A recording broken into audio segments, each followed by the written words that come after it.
Hello दोस्तों, welcome to back my channel. हम सीख रहे हैं डिफरेंशिएशन चैप्टर। तो देखो बच्चों, इसमें हमारा एक्सरसाइज नंबर 1.5 चालू है। तो देखो इसमें हमारा क्वेश्चन नंबर 3 में का क्वेश्चन नंबर 5 अभी हमारा क्या चालू है, एग्जाम्पल 5 वाला एग्जाम्पल चालू है। तो देखो क्या दिया गया है हमें, y is equal to e raise to x sine B x ऐसा हमें दिया गया है और हमें ये शो करने के लिए लिखा है।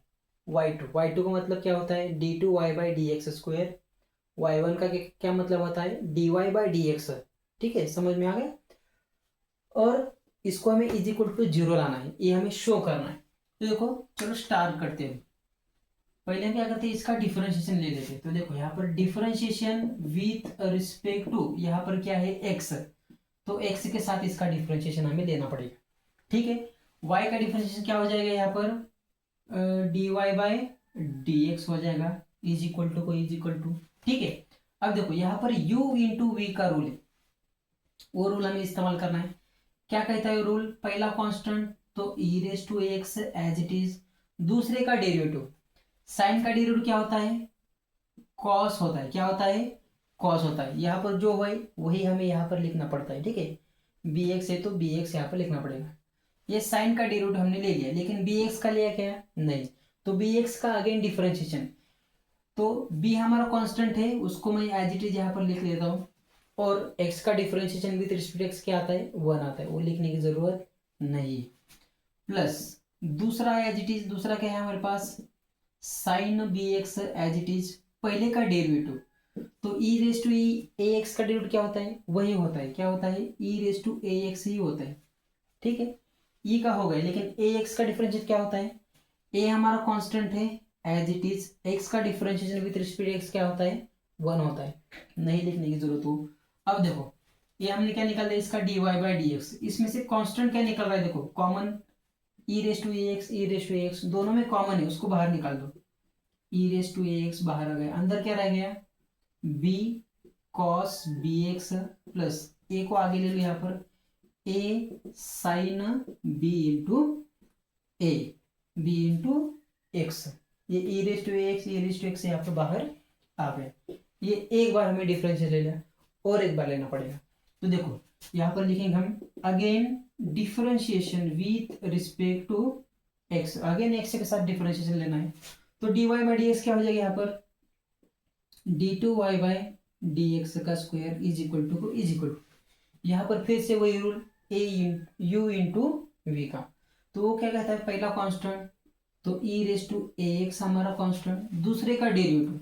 अब देखो इसका डेरिवेटिव हमें निकालना पड़ेगा, तो बी कांस्टेंट है एज इट इज आ जाएगा।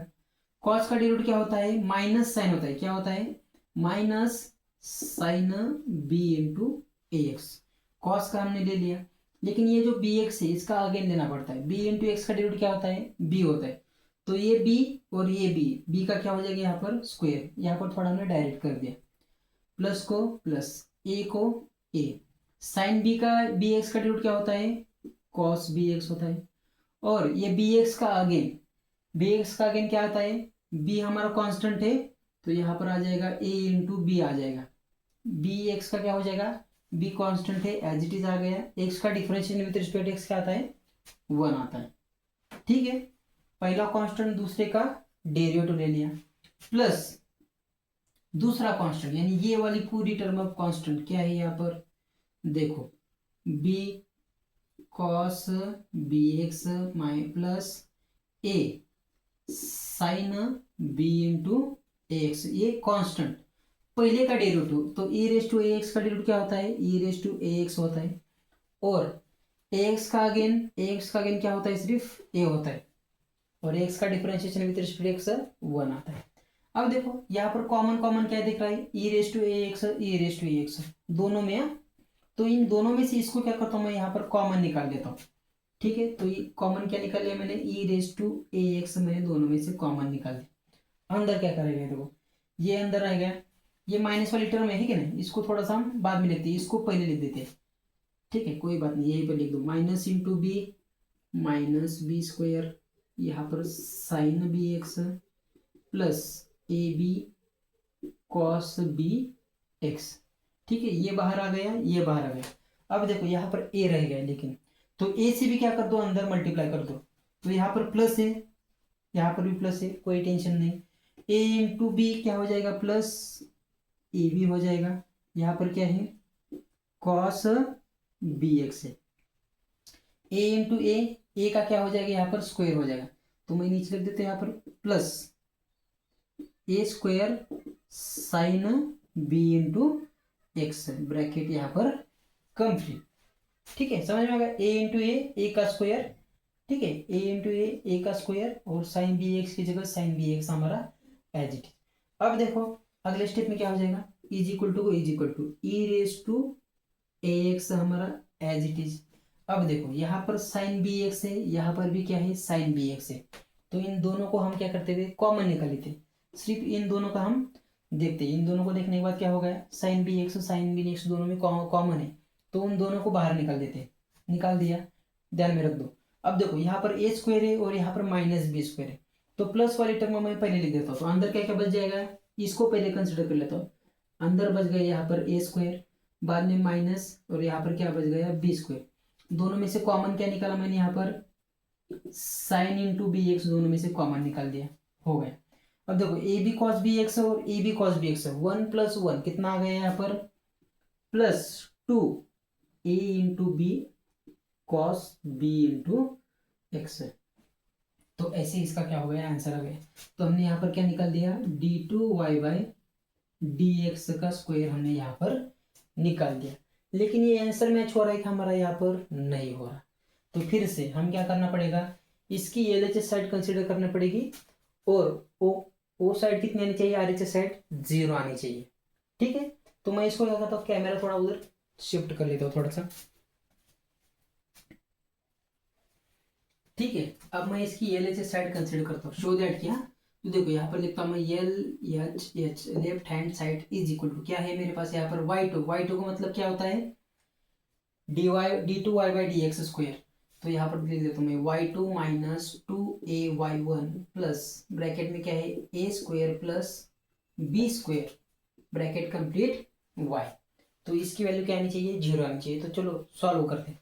तो देखो यहाँ पर y2 का मतलब d2y/dx स्क्वायर, आपको अब दिखाई नहीं दे रहा होगा, तो मैं इसकी वैल्यू लिख देता हूँ पहले, क्या है, e⁻⁴ है, इन ब्रैकेट यहाँ पर है ए स्क्वायर माइनस बी स्क्वायर है, ठीक है, यहाँ पर क्या है बाद में साइन बी एक्स है, plus twice a B cos B into x है, ये हमारा ब्रैकेट कंप्लीट। माइनस को माइनस, 2 को 2, ए को ए, और y1 क्या है, dy/dx, तो dy/dx हमारे पास क्या है, तो देखो e⁻⁴ क्या है, ax इन ब्रैकेट के अंदर है b cos bx plus a sin bx, ऐसी इसकी वैल्यू है। ठीक है, उसके बाद क्या है, ये ब्रैकेट है, आपको उधर दिखाई दे रहा है आपको, ठीक है, अब दिखाई दे रहा है। अब ए स्क्वायर प्लस बी स्क्वायर, तो देखो यहाँ पर क्या है, plus A square plus B square, और y की वैल्यू क्या है हमारे पास, e⁻⁴ साइन बी एक्स। तो यहाँ पर मैं ऊपर लिख देता हूँ e⁻⁴ साइन बी एक्स, ठीक है, यहाँ पर मैं ऊपर लिख दिया। ये किसकी वैल्यू है, y की वैल्यू है, जो ओरिजिनल हमारा इक्वेशन है। अब देखो इन तीनों इक्वेशन में से कॉमन क्या निकल रहा है, e⁻⁴ और यहाँ पर भी e⁻⁴ है, तो तीनों में से मैं e⁻⁴ यहाँ पर कॉमन निकल लेता हूँ। ठीक है, ये थोड़ा सा अलग है, मिक्स मत करो। देखो इज इक्वल टू तो e⁻⁴ मैंने दोनों में से कॉमन निकाल लिया, अंदर क्या कह रहेगा, अब देखो ये क्वांटिटी रहेगी, क्या रहेगी, a square minus b square, यहाँ पर साइन बी एक्स रह गया, यहाँ पर plus twice a B cos B x रह गया। ठीक है, ये e⁻⁴ बाहर आ गया, तो यहाँ पर क्या रहेगा, सिर्फ माइनस ट्वाइस ए, और ये माइनस ट्वाइस ए से हम क्या करते हैं, अंदर क्या करते हैं, मल्टीप्लाई कर देते हैं। ठीक है, minus twice a into b, तो minus twice a B cos B x, minus twice a into this term, तो क्या हो जाएगा, minus twice a into a का क्या हो जाएगा यहाँ पर स्क्वायर, यहाँ पर रह जाएगा साइन बी एक्स, ठीक है, प्लस को plus, e raise to A x बाहर आ गया, साइन बी एक्स से अंदर मल्टीप्लाई करते हैं तो ए स्क्वायर साइन बी एक्स आ जाएगा, A square sine B x plus B square sine B X आ गया, ठीक है। साइन बी एक्स से अंदर मल्टीप्लाई कर दिया, ये 2a से इसको ब्रैकेट को अंदर मल्टीप्लाई कर दिया, बाकी रिमेनिंग क्वांटिटी हमारी एज इट इज, और हमारा यहाँ पर ब्रैकेट कंप्लीट। अब देखो यहाँ पर कैंसिल क्या क्या हो रहा है, तो देखो ये क्वांटिटी और ये क्वांटिटी, ये प्लस है ये माइनस है, ये एक दूसरे को कैंसिल। अब देखो रिमेनिंग क्या क्या रह गया, E raise to A X as it is रह गया। अब देखो यहाँ पर भी साइन बी एक्स है, तो साइन बी एक्स से अंदर मल्टीप्लाई कर दो, तो ए square into sine B x, a square sine B x, b square into sine B x, b square sine B x, ये दोनों तो कैंसिल हो गए। अब देखो यहाँ पर क्या बचा, minus twice a square sine B x plus यहाँ पर क्या है ए square sine B x plus यहाँ पर क्या है b square sine B x. अब देखो इनमें से भी क्या क्या कैंसिल हो रहा है, अब देखो यहाँ पर b square sine B x है और यहाँ पर क्या है b square sine B x, तो इससे ये क्वांटिटी यहाँ पर क्या होगी, कैंसिल होगी। अब देखो यहाँ पर ए स्क्वायर साइन बी एक्स, यहाँ पर भी ए स्क्वायर साइन बी एक्स, यानी कि ये 1 है और ये भी क्या है 1, 1 प्लस 1 कितना हो जाएगा, यहाँ पर 2 हो जाएगा। तो यहाँ पर देखो e raise to A x, अंदर क्या बचा 2a square sine B x minus 2a square sine B x, ठीक है। इन दोनों को मैंने क्या कर दिया, यहाँ पर कंबाइन कर दिया, ठीक है, डबल अंडरलाइन करता हूँ। 1 प्लस 1 कितना हो गया 2, और ये प्लस 2 ये माइनस 2 एक दूसरे को कैंसिल, तो क्या हो जाएगा यहाँ पर e raise to A x into 0 is equal to क्या आ जाएगा 0। और यही हमें यहाँ पर प्रूव करना था कि y2 minus 2y1 a square plus B square y is equal to क्या आना चाहिए था हमारा 0। तो आधे साइड हमने यहाँ पर क्या कर दी, यहाँ पर 0 ला दी, ठीक है। आपको मैं बड़ा करके दिखाता हूँ पूरी तरह से, ठीक है, दिखाई दे रहा है आपको। पहले हमने इसको सॉल्व किया, बाद में इसको क्या करते हैं हमने स्टेप बाय स्टेप सॉल्व कर दिया। इसमें ध्यान रखना प्लस माइनस की कोई गलती मत हो और मल्टीप्लिकेशन करते समय कोई मिस्टेक ना हो, अगर मिस्टेक हो गई तो आपका आंसर बाद में क्या हो सकता है, गलत आ सकता है, ठीक है। देखते हैं आप अगला एग्जांपल 6 वाला, आप इसका स्क्रीनशॉट निकाल लो।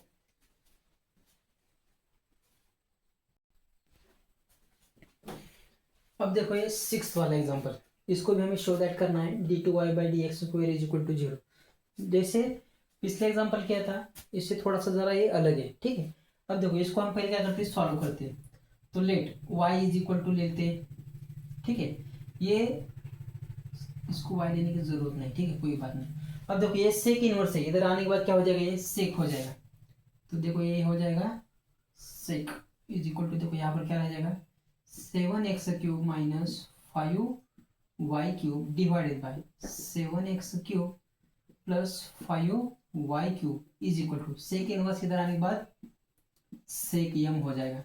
अब देखो यम कांस्टेंट है तो सेक यम भी क्या हो जाएगा, कांस्टेंट हो जाएगा। तो इसको मैं क्या कंसिडर करता हूँ p, अनदर कांस्टेंट p, तो p इज इक्वल टू क्या लिखना है यहाँ पर सेक यम लिखना, क्योंकि ये कांस्टेंट है, इस कांस्टेंट के लिए मैंने और एक कांस्टेंट यहाँ पर ले लिया। अब देखो ये डिनोमिनेटर में है, इधर आने के बाद p के साथ मल्टीप्लाई हो जाएगा, तो यहाँ पर क्या रह जाएगा 7x square minus 5y cube is equal to p into क्या हो जाएगा 7x cube plus 5y into cube. अब देखो p से अंदर मल्टीप्लाई कर दो तो 7p एक्स क्यूब आ जाएगा यहाँ पर और 5p y क्यूब आ जाएगा। 7x क्यूब है ना, यहाँ पर स्क्वायर लिख देंगे मैंने, x क्यूब माइनस 5y का क्यूब। अब देखो x और x एक साइड को ला लेते और माइनस 5y उस साइड को ले लेते, तो ये प्लस है, इधर आने के बाद माइनस हो जाएगा, तो 7x cube minus 7p x cube, ये प्लस माइनस था, उधर आने के बाद प्लस हो जाएगा, तो 5p y cube plus 5y का क्यूब। अब देखो इसमें से क्या कॉमन निकालते हैं, एक्स क्यूब हम कॉमन निकाल लेते हैं, अंदर क्या बच गया, यहाँ पर 7 बच गया और यहाँ पर 7p बच गया, एक्स क्यूब दोनों में से कॉमन निकाल दिया। वैसे यहाँ पर y क्यूब कॉमन निकाल लेते हैं, तो यहाँ पर क्या बच गया अंदर 5p प्लस 5 अंदर क्या हो गया यहाँ पर बच गया। अब देखो ये वाई क्यूब डिवाइड है, मल्टीप्लाई है, इधर आने के बाद क्या हो जाएगा एक्स क्यूब के साथ डिवाइड हो जाएगा, तो एक्स क्यूब डिवाइडेड बाय क्या हो जाएगा यहाँ पर वाई क्यूब इज इक्वल, ये मल्टीप्लाई है, इधर आने के बाद क्या हो जाएगा ये डिवाइड हो जाएगा। तो देखो यहाँ पर आ जाएगा 5p plus 5 divided by 7 minus 7p। ठीक है, अगर ध्यान से देखो यहाँ पर 5 कांस्टेंट है और p भी हमारा क्या है कांस्टेंट है, 7 भी हमारा कांस्टेंट है, 7p भी हमारा कांस्टेंट, तो ये सभी क्वांटिटी क्या है कांस्टेंट है। तो इन सभी क्वांटिटी के लिए हम क्या करते हैं इसको क्या कांस्टेंट मान लेते हैं, इसको समझो p मान ले, तो इसको क्या मान लेते हैं हम q कांस्टेंट मान लेते हैं, क्या मान लेते हैं इसको सभी को q। आप यहाँ पर रीजन दे दो q इज इक्वल टू, आप इसको ये क्वांटिटी यहाँ पर आप लिख दो, लिख दिया। अब देखो इसके बाद मैं क्या करता हूँ, यहाँ पर क्यूब है ना, स्क्वायर कैसे लिख दिया, यहाँ पर क्यूब है, यहाँ पर वाई क्यूब है, इधर आने के बाद क्यूब आ गया। अब देखो अगले स्टेप में क्या करना है, इसका क्यूब रूट मैं ले लेता हूँ दोनों साइड को, तो ये क्यूब क्यूब क्या हो जाएगा चला जाएगा, तो यहाँ पर देखो क्या हो जाएगा, यहाँ पर नीचे लिख दो p इज इक्वल टू क्या है सेक यम, ऐसा आपने इसको रीजन दे दिया। ठीक है, अब देखो इसका क्यूब रूट दोनों साइड को ले लेता हूँ, तो ये क्यूब क्यूब क्या हो जाएगा चला जाएगा, तो यहाँ पर आ जाएगा सिर्फ x upon y is equal to, यहाँ पर क्या हो जाएगा इसका क्यूब का क्या हो जाएगा क्यूब रूट हो जाएगा, यहाँ पर क्यूब का क्या हो जाएगा क्यूब रूट हो जाएगा, क्योंकि क्यूब का क्यूब रूट नहीं निकलता, इसके लिए मैंने अंडर रूट में क्या कर लिया, यहाँ पर मैंने क्यूब लिख दिया। ठीक है, अब देखो यहाँ पर मुझे चाहिए तो ये क्या कर रही है आप इसको, ये जो क्यू है इसको बाद में हम कांस्टेंट मान लेते हैं। ठीक है, कोई बात नहीं, इसको अगले स्टेप में ले लेते हैं। तो इसका भी क्यूब रूट लेने के बाद क्या हो जाएगा 7p प्लस 5 डिवाइडेड बाई यहाँ पर क्या है 7 माइनस 7p, इसका क्या कह लिया मैंने यहाँ पर क्यूब रूट ले लिया, तो ये क्या हो जाएगा अंडर रूट में आ जाएगा और यहाँ पर क्या आ जाएगा इसको क्यूब आ जाएगा। ठीक है, समझ में आ गया। अब देखो ये जो पूरी क्वांटिटी है ये सब क्या है यहाँ पर कांस्टेंट है, तो इसके लिए अब मैं क्या करता हूँ क्यू कांस्टेंट मान लेता हूँ, तो इसको सभी के लिए मैं क्या करता हूँ यहाँ पर क्यू क्या कर लेता हूँ कांस्टेंट मान लेता हूँ। तो यहाँ पर देखो x upon y is equal to क्या आ जाएगा यहाँ पर क्यू, ऐसा क्यों किया क्योंकि ये सभी क्वांटिटी कांस्टेंट है, रीजन दे दो क्यू इज इक्वल टू क्या है 7p plus 5 divided by 7 minus 7p, और ये क्या है अंडर रूट में है। ठीक है, यहाँ पर q है इज इक्वल टू यहाँ पर क्यूब रूट, इसको रीजन दे दो। अब देखो ये हमारा क्या हो गया यहाँ पर q इज इक्वल टू आ गए। अब इसका क्या करते हैं हम यहाँ पर डिफरेंशिएशन ले लेते हैं x अपॉन वाई का, तो यहाँ पर u अपॉन v है, तो देखो differentiation with respect to x के साथ हम इसका डिफरेंशिएशन ले लेते हैं, तो u अपॉन v का रूल हम यहाँ पर इस्तेमाल करते हैं। तो u अपन v का रूल क्या कहता है डिनोमिनेटर का स्क्वायर कर दो, तो y का स्क्वायर क्या हो जाएगा यहाँ पर y स्क्वायर हो जाएगा, उसके बाद डिनोमिनेटर कांस्टेंट ले लो, न्यूमरेटर का डिफरेंशिएशन x का differentiation with respect x minus को माइनस, बाद में न्यूमरेटर कांस्टेंट ले लो x को कांस्टेंट ले लिया, और डिनोमिनेटर का डिफरेंशिएशन डिनोमिनेटर में क्या है y, तो y का डिफरेंशिएशन dy बाई dx। अब देखो क्यों हमारे यहाँ पर कांस्टेंट है, कांस्टेंट का डी रूट क्या आ जाएगा यहाँ पर जीरो आ जाएगा, क्या आ जाएगा यहाँ पर जीरो आ जाएगा। ये समझ में आ गया, u अपॉन v का रूल हमने कई बार लिया है। ठीक है, डिनोमिनेटर का स्क्वायर कर दो, कर दिया, डिनोमिनेटर कांस्टेंट न्यूमरेटर का derivative minus numerator constant denominator का डेरिवेटिव, ये फॉर्मेट है, मैंने आपको कई बार बताया। ठीक है, समझ में आ गया। अब देखो वाई स्क्वायर डिवाइड बाई में इधर आने के बाद क्या हो जाएगा मल्टीप्लाई हो जाएगा, तो वाई स्क्वायर इंटू जीरो क्या हो जाएगा जीरो हो जाएगा, और ये डी एक्स से डी एक्स चला जाएगा, तो क्या आ जाएगा यहाँ पर y minus x d Y by D x is equal to क्या हो जाएगा यहाँ पर जीरो हो जाएगा। अब देखो ये माइनस क्वांटिटी उधर जाने के बाद प्लस हो जाएगी, तो y इज इक्वल टू क्या आ जाएगा x into d Y by D x. अब देखो ये x मल्टीप्लाई इधर आने के बाद डिवाइड हो जाएगा, तो D Y by D x is equal to क्या आ जाएगा यहाँ पर y अपॉन एक्स आ जाएगा, y अपॉन एक्स आ जाएगा। ठीक है, अब देखो इसका मैं क्या करता हूँ रेसिप्रोकल ले लेता हूँ, क्यों लेता हूँ 1 अपॉन एक्स अपॉन वाई इसको ऐसे मैं ले देता हूँ, क्योंकि इसकी वैल्यू मेरे पास है, ये क्या है कांस्टेंट है, इसको मैं इक्वेशन नंबर 1 दे देता हूँ, क्योंकि x अपॉन y की वैल्यू क्या है यहाँ पर q, q यानी कि क्या है कांस्टेंट है, मुझे कांस्टेंट की जरूरत है, इसलिए मैंने यहाँ पर इसको ऐसे रीअरेंज कर दिया। अब देखो x अपॉन y की जगह मैं क्या लिख सकता हूँ q, तो 1 अपन क्या होगा यहाँ पर q, यहाँ पर लिख दो बाय इक्वेशन 1 पर से, ये मेरा क्या आ गया dy बाई dx आ गया। आपको दिखाई दे रहा है उधर का? ठीक है, कोई बात नहीं। अब इसका डिफरेंशिएशन ले लो, differentiation with respect to x, again लिख दो, अगेन डिफरेंशिएशन ले लो, तो dy बाई dx का क्या हो जाएगा यहाँ पर d2y बाई dx का स्क्वायर हो जाएगा, 1 अपॉन क्यू कॉन्स्टेंट है, कॉन्स्टेंट का डेरिवेटिव अगेन 0, तो यहाँ पर आ जाएगा 0, और यही हमें यहाँ पर क्या करना था, प्रूव करना था। ठीक है, समझ में आ गया? यहाँ पर हमने ऐसा क्यों किया, x अपॉन वाई को ऐसा क्यों किया, क्योंकि यहाँ पर क्या है वो कांस्टेंट है। ठीक है, तो इस तरह से हमारा जो क्वेश्चन नंबर 3 है उसमें का 6 वाला एग्जांपल हमने यहाँ पर कंप्लीट कर लिया। 5 और 6 ये बिल्कुल आसान था, ये ऐसे एग्जांपल हमने पहली बार भी देखे थे, और उसी का यहाँ पर उसका क्या हो गया, शो दैट का एग्जाम्पल पड़ गया। ठीक है, तो आप इसका एक बार स्क्रीनशॉट निकाल लो, निकाल लिया? ठीक है, अब देखो इसमें हमने 6 एग्जाम्पल पूरी तरह से कवर कर लिए, अभी और 6 एग्जाम्पल बाकी है, वो क्या करेंगे हम अगले लेक्चर में स्टेप बाय स्टेप क्या करेंगे हम समझेंगे। ठीक है, पढ़ाई करते रहिए और सभी फॉर्मूले को याद कर लीजिए। ठीक है, एक बार याद हो गए तो कोई बात नहीं, ये एग्जाम्पल बिल्कुल ईजी है, एक बार आपको फार्मूले याद हो गए तो ये अच्छी तरह से आपको सॉल्व भी हो सकते हैं। ठीक है, पढ़ाई करते रहिए, ऑल द वेरी बेस्ट।